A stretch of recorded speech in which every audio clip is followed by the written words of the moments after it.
welcome to Magnet Brains. This is Barkha Gupta, your IT educator for class 10th. So last video में हमने discuss किया था chapter number 7 linking data and spreadsheets के कुछ practicals. Okay, सो इस chapter के जितने भी वीडियोस हैं और जो थ्योरेटिकल पार्ट मैंने एक्सप्लेन किया था, जिस भी स्टूडेंट्स ने नहीं देखा है प्लीज जाकर सबसे पहले प्रैक्टिकल वीडियोस देखिए, क्योंकि आज जो हम स्टार्ट करने वाले हैं वो जब तक आप चैप्टर नहीं समझोगे तब तक कुछ समझ नहीं आना है.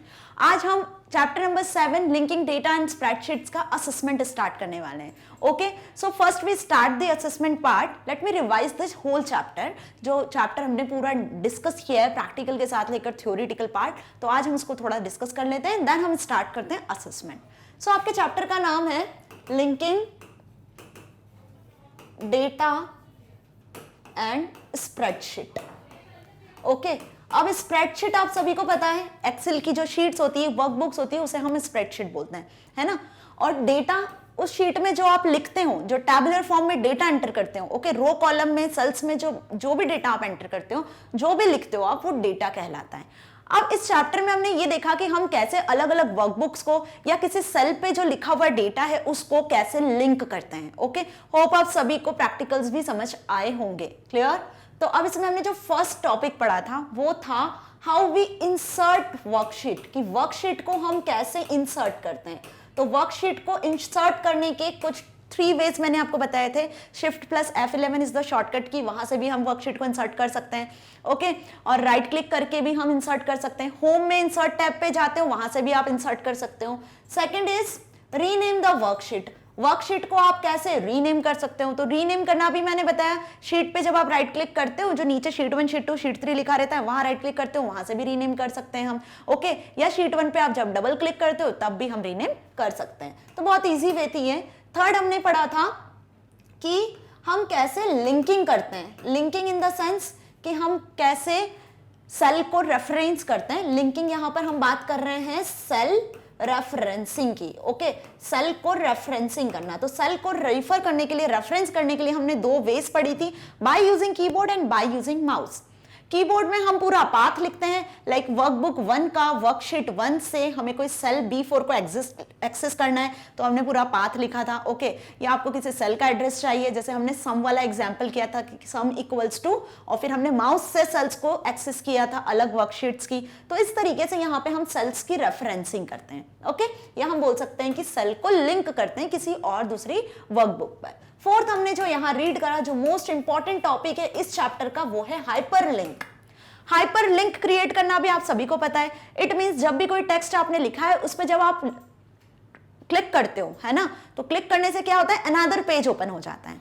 तो वो जो टेक्स्ट है वो कैसा शो होता है, अंडरलाइन के फॉर्म में शो होता है. ओके, मतलब उस टेक्स्ट के नीचे अंडरलाइन होती है. इट मींस वो कौन सा टेक्स्ट होता है, हाइपरलिंक. तो हाइपरलिंक से हम किसी सेल को भी हाइपरलिंक कर सकते हैं, कोई न्यू डॉक्यूमेंट को भी आप क्रिएट कर सकते हो, किसी अदर फाइल को भी आप हाइपरलिंक कर सकते हो, या किसी वेब पेज को भी आप हाइपरलिंक कर सकते हो. अपने किसी ईमेल एड्रेस की भी आप लिंक सेट कर सकते हो एक्सेल में. फिफ्थ हमने जो डिस्कस किया इसमें वो था इंपोर्ट डेटा सोर्स, है ना. डेटा सोर्स को हम कैसे एक्सेल शीट पे इंपोर्ट करते हैं. तो डेटा सोर्स मतलब हमने क्या एक्सेस किया था, MS access software. MS access software से हमने एक डेटाबेस क्रिएट किया. डेटाबेस में कुछ टेबल थी, तो उस टेबल को, वो टेबल में भी डेटा कैसे था, रो कॉलम में ही था. ओके, रो कॉलम्स के डेटा को हमने MS एक्सेस से एक्सेल में इंपोर्ट किया था. एक्सटर्नल डेटा को, मतलब किसी और सॉफ्टवेयर की किसी फाइल को हमने एक्सेल में इंपोर्ट किया था by using import option. Okay, तो ये कुछ टूल्स थे या कुछ टॉपिक्स थे जिनका यूज हमने इस चैप्टर में किया था, लिंकिंग करने के लिए, हाइपरलिंक क्रिएट करने के लिए, इंपोर्ट करने के लिए. सो आज हम इन चैप्टर्स का असेसमेंट पार्ट डिस्कस करने वाले हैं, जो चैप्टर के एंड में आपको शो होगा. ओके, सो असेसमेंट में फर्स्ट क्वेश्चन है सिलेक्ट द करेक्ट ऑप्शन, मतलब MCQ question. First is in the formula sum equals to records of students colon semi exclamatory mark B4 to D4. बहुत ध्यान से समझिए, ये क्या लिखा हुआ है, एक फॉर्मूला लिखा हुआ है. ओके, मतलब किसी सेल में ये फॉर्मूला लिखा हुआ है कि sum equals to, single inverted में लिखा है records of students, exclamatory mark लगा के लिखा है B4 to D4. मतलब B4 to D4 मतलब हमें क्या करना है, एक शीट है, वर्कशीट है, उस वर्कशीट में B4 से D4 के डेटा को सिलेक्ट करना है. सपोज ये एक वर्कशीट है. ओके, अब यहां पर A B C और D. ओके, अब 1 2 3 और 4 ये कुछ डेटा है, तो B4 से D4 तक के हमें डेटा को एक्सेस करना है। तो यहाँ पे जब इस तरीके के डेटा को हमें एक्सेस करना है तो उसके लिए हमें क्या करना है, सिंपल, किसको एक्सेस करना है, रिकॉर्ड्स ऑफ स्टूडेंट वर्कशीट को एक्सेस करना है। मतलब इस वर्कशीट का नाम क्या है, रिकॉर्ड्स ऑफ स्टूडेंट्स। अब रिकॉर्ड्स ऑफ स्टूडेंट्स में जो ये B4 वाली सेल है ना, यहाँ पर है B4, ये B4, ये C4, ये D4, यहाँ पे कुछ डेटा लिखा हुआ है सपोज, तो इस सेल को हमें सिलेक्ट करना है और इस वर्कशीट का नाम है रिकॉर्ड्स ऑफ स्टूडेंट। ओके, अब इसको लिखा किस तरीके से है, सम इक्वल्स टू, मतलब कुछ ऐसा लिखा है कि सम इक्वल्स टू शीट का नाम, वर्कशीट का नाम लिखा है यहाँ पर, कॉलन एक्सक्लेमेटरी मार्क, सेल की रेंज लिखी है कि B4 से D4। तो ये तो समझ में आया, मैंने अभी समझाया। सम का मतलब होता है sum is a function which is used to calculate the addition. तो B4 से D4 की सेल में जो नंबर्स लिखे उनको ऐड करके हमें शो करेगा ये फंक्शन। ओके, सो यदि इस तरीके से कुछ लिखा होता है तो रिकॉर्ड ऑफ स्टूडेंट, ये जो रिकॉर्ड ऑफ स्टूडेंट शीट का नाम है, ओके, वो क्या है, शीट नेम है, रेंज है या डेटाबेस है। अब देखिए डेटाबेस तो है नहीं, क्यों, क्योंकि हम एक्सेल में काम कर रहे हैं। रेंज B4 से D4 है, इसे रेंज बोलते हैं, सेल में जो आप सिलेक्ट करते हो उसे रेंज कहते हैं। अब रिकॉर्ड ऑफ स्टूडेंट क्या है, जैसा मैंने आपको फॉर्मेट बताया कि पहले हमें शीट का नाम लिखना होता है, तो रिकॉर्ड ऑफ स्टूडेंट क्या है, शीट का नाम है। ओके, क्लियर, ये जो वे है बाय यूजिंग कीबोर्ड हम सेल को रेफर कर रहे हैं। क्लियर, होप आपको समझ में आया है। Next is which of the following is relative hyperlink. अब हाइपरलिंक दो टाइप की होती है, मैंने आपको समझाया था, absolute hyperlink and relative hyperlink. तो दो टाइप की हाइपरलिंक में क्या डिफरेंस है, एब्सोल्यूट हाइपरलिंक में हमें पूरा एड्रेस लिखना होता है, फुल एड्रेस। सपोज आप कोई वेब पेज को एक्सेस कर रहे हो तो वेब पेज का पूरा एड्रेस लाइक HTTP है ना। तो हाइपरलिंक कैसी होती है, दो टाइप की होती है, absolute and relative. Okay, absolute में हमें क्या मेंशन करना होता है, full address. Okay, like HTTP protocol का नाम लिखते हैं पहले हम, www.magnetbrains.com।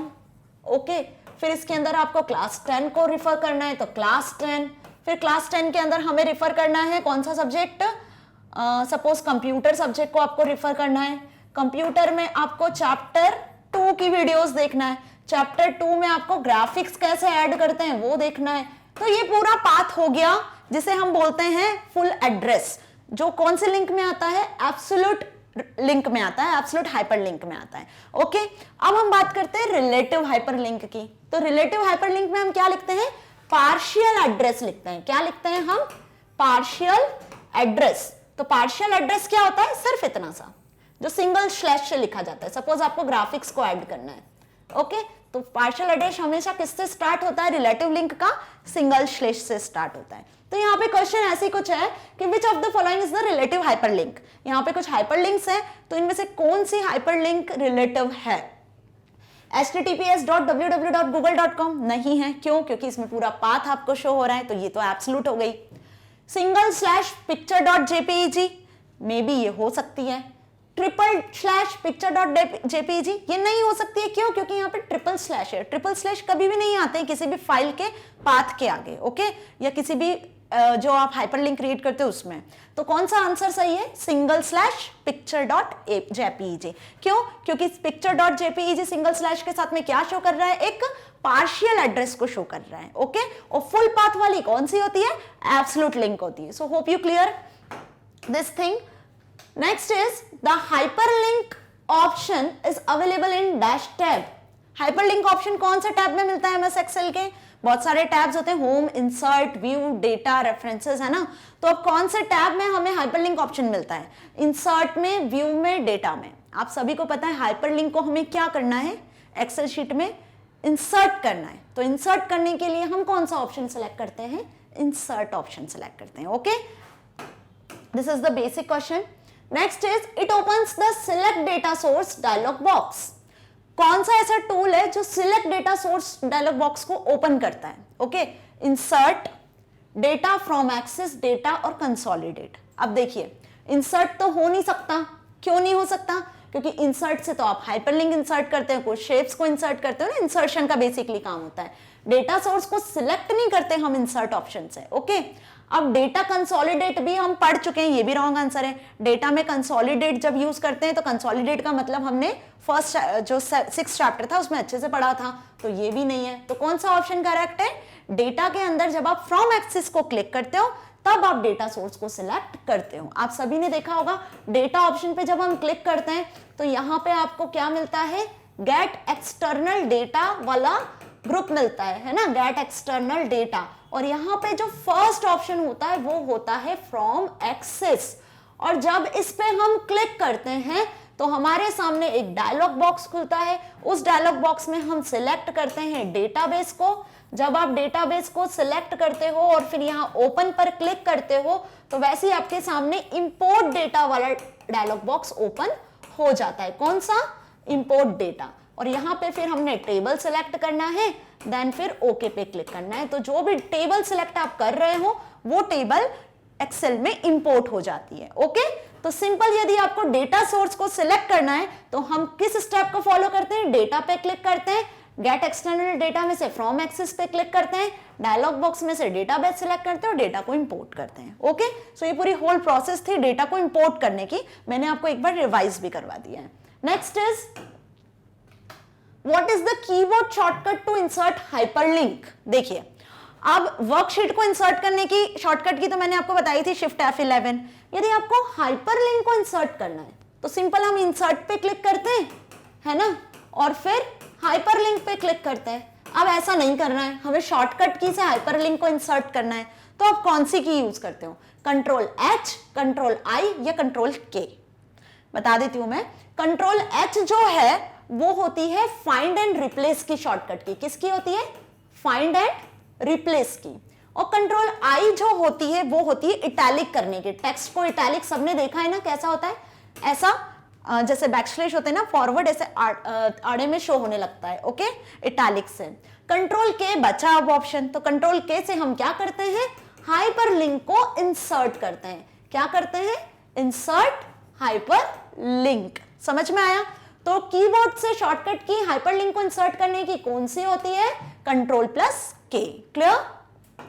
आप एक बार सारी शॉर्टकट कीज को भी समझ लीजिएगा क्योंकि इस तरीके के क्वेश्चंस भी आपके एमसीक्यू में पूछ सकते हैं। Next is fill in the blanks. यहां पे आपके एमसीक्यूज खत्म होते हैं जो आपकी बुक में चैप्टर के बाद दिए हुए हैं। अब हम डिस्कस करते हैं कुछ fill in the blanks. Linking spreadsheet data enables you to keep the information.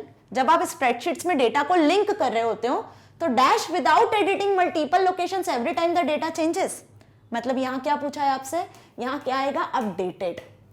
It means कि जब भी आप स्प्रेडशीट में क्या करते हो? डेटा को इंसर्ट करते हो, है ना, और फिर आपने उसको लिंक कर दिया किसी और वर्कशीट के साथ, तो आप कैसे डेटा को लिंक करते हो? अपडेटेड डेटा को, है ना। जब भी आप लिंक करते हो तो उसके बाद जो अपडेशंस होते हैं तो वो अपडेशंस भी हमें क्या होते हैं? उस लिंक पे शो होते हैं। समझ में आया? तो यहाँ पे क्या आएगा? अपडेटेड।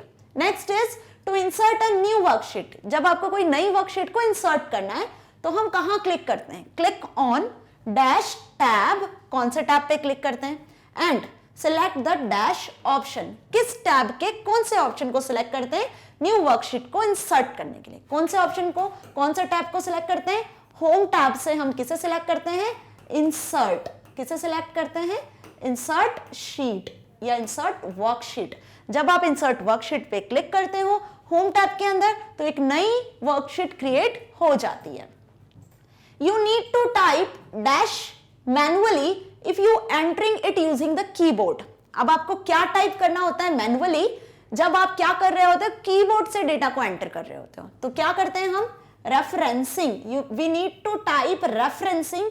रेफरेंस, सेल का जो रेफरेंस होता है ना, इक्वल्स टू सम, जो अभी हमने देखा आगे, सम ब्रैकेट में हमने लिखा था सेल का नाम, फिर एड्रेस लिखा था B4 to D4, है ना, वो रेफरेंस होता है। जब आप उसको कीबोर्ड से लिखते हो तो हम उसे क्या करते हैं? मैनुअली रेफरेंस करते हैं, ओके। और जब आप उसे माउस से सिलेक्ट करते हो तो मैनुअली रेफरेंस नहीं होता है वो, बाय यूजिंग माउस। माउस मतलब आप सिलेक्ट करते हो सेल्स को। A dash is a coloured and underline text. बहुत ध्यान से समझिए, कलर्ड और अंडरलाइन टेक्स्ट क्या होती है एक्सेल में? हाइपरलिंक, है ना। हाइपरलिंक क्या होती है, कलर्ड और अंडरलाइन होती है। जब भी आप हाइपरलिंक को इंसर्ट करते हो तो कौन से कलर में इंसर्ट होती है, ब्लू कलर में। लेकिन जब आप उस हाइपरलिंक को विजिट कर लेते हो, क्लिक कर लेते हो और उसके बाद जब आप उसे देखते हो तो वो पर्पल कलर में शो होने लगती है, ओके, क्योंकि वो विजिटेड हाइपरलिंक हो जाती है। तो हाइपरलिंक कलर्ड होती है और उसके नीचे अंडरलाइन होता है, okay. A dash is a partial address। अभी हमने समझा फर्स्ट एमसीक्यू में कि डैश क्या होता है, पार्शियल एड्रेस होता है। तो कौन होता है पार्शियल एड्रेस, एब्सोल्यूट या relative? Relative is the partial address. Relative hyperlink, क्या लिखेंगे हम यहाँ पे, relative hyperlink is the partial address, जो कैसे शो होता है, सिंगल स्लैश के साथ शो होता है। सपोज सिंगल स्लैश के बाद हमने कोई फाइल का नाम लिखा है, capture.jpeg, ये एक इमेज फाइल है, तो सिंगल स्लैश के साथ जब आप इसको एक्सेस करोगे तो वो रिलेटिव हाइपरलिंक होगी। और यदि इसके आगे अपने पूरा पाथ लिख दिया, सी ड्राइव में, डॉक्यूमेंट्स में, यूजर्स में कोई फाइल है, तो वो हो जाती है एब्सोल्यूट, है ना, जिसमें हम फुल एड्रेस लिखते हैं। सो अब आपको सारे फिलअप्स भी क्लियर हुए। Next is answer the following questions. अब कुछ क्वेश्चन आंसर्स हैं जो हमें डिस्कस करने हैं। First is what do you link the spreadsheet data, why do you link the spreadsheet data. अब हम जो लिंकिंग कर रहे हैं इस चैप्टर में, क्यों कर रहे हैं, काहे के लिए कर रहे हैं हम लिंकिंग, जस्ट बिकॉज क्या होता है कि जब आपके पास वर्कबुक में सपोज 10 वर्कशीट्स हैं, 10 वर्कशीट में से आपको कोई 5th वर्कशीट से डेटा को चाहिए या फिर आपको 2nd वर्कशीट से कुछ डेटा चाहिए, तो हम क्या करेंगे, सिंपल जाएंगे, कॉपी पेस्ट करेंगे, बार बार कॉपी पेस्टिंग करते रहेंगे और डेटा को एक्सेस करते रहेंगे, ओके। तो क्या होगा, इससे हमारा टाइम बहुत कंज्यूम होगा, हमारा मैनुअल वर्क ज्यादा हो जाएगा। तो इससे बेस्ट हम क्या करते हैं, इसको रिड्यूस करने के लिए हम लिंक क्रिएट करते हैं कि हम जो भी वर्ड लिखते हैं उस वर्ड पे जब आप क्लिक करोगे तो आप डायरेक्ट उस शीट पे पहुंच जाओगे और वहां से जिस डेटा को एक्सेस करना है, जिस सेल को एक्सेस करना है, आप डायरेक्टली एक्सेस कर सकते हो। तो लिंकिंग के थ्रू किसी भी सेल को डायरेक्टली रेफर किया जा सकता है, किसी भी अदर वर्कबुक या एक्सटर्नल डॉक्यूमेंट को भी आप डायरेक्टली एक्सेस कर सकते हो, ओके। इसमें एरर भी नहीं होती है, टाइम भी सेव होता है, ओके, और डेटा इंटीग्रिटी भी इंप्रूव होती है, जो हमने चैप्टर जब डिस्कस किया था तब भी ये चीज डिस्कस की थी, ओके। सो क्रिएटिंग लिंक्स और external cell references can eliminate having the same data maintained in multiple sheets. जब सेम डेटा मेंटेन होता है मल्टीपल शीट में तो आप इजीली क्या कर सकते हो, लिंक्स क्रिएट कर सकते हो। This saves time, reduce errors and improve data integrity. इसका एग्जांपल हमने यहां लिया हुआ है, suppose a sales manager can have a detail sheet for each employee. एक सेल्स मैनेजर है, उसने एम्प्लॉयज की बहुत सारी शीट बना रखी है, डिटेल शीट बना रखी है, ओके।